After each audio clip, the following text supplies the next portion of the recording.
Hello friends welcome to विनो संगी kitchen इनकी ரெண்டு ஸ்வீட் கார்ன் வச்சு சூப்பரான பக்கோடா ரெசிபி எப்படி செய்யறதா பார்க்க போறோம். ஸ்வீட் கார்ன் வந்து இந்த மாதிரி எடுத்து நல்லா உதுத்து வச்சிருக்கேன். இத வந்து மிக்ஸில போட்டு 1-2 அரைச்சு எடுத்துக்கலாம். இப்போ இதுல வந்து நீல வாக்குல கட் பண்ண பெரிய வெங்காயம், துருவன இஞ்சி, பச்சை மிளகாய், கருவேப்பிலை, கொத்தமல்லி, கொஞ்சமா மஞ்சள் தூள், கொஞ்சமா மிளகாய் தூள், ஜீரகத்தூள், தேவையான அளவு உப்பு சேர்த்துக்கலாம். இதில் கடலை மாவு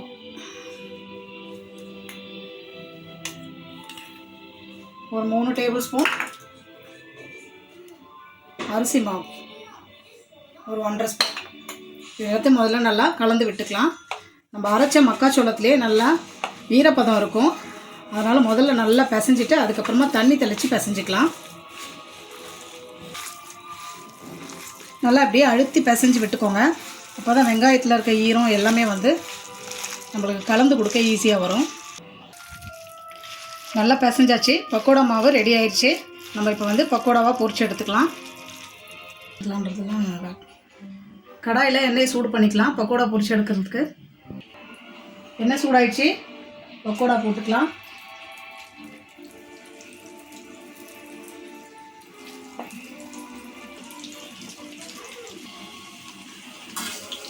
ஒரு பக்கம் வெந்துருச்சு, திருப்பி விட்டுக்கலாம். வெந்துருச்சு, எடுத்துடலாம்.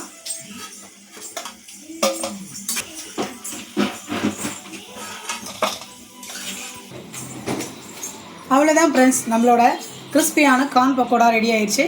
நீங்களும் இதே மாதிரி செஞ்சு பாருங்கள். செஞ்சு பார்த்துட்டு எப்படி இருந்துச்சுன்னு கமெண்ட்ஸில் சொல்லுங்கள். வீடியோ பிடிச்சிருந்தா லைக் பண்ணுங்கள், ஷேர் பண்ணுங்கள், மறக்காமல் சேனலை சப்ஸ்கிரைப் பண்ணுங்கள். தேங்க்யூ.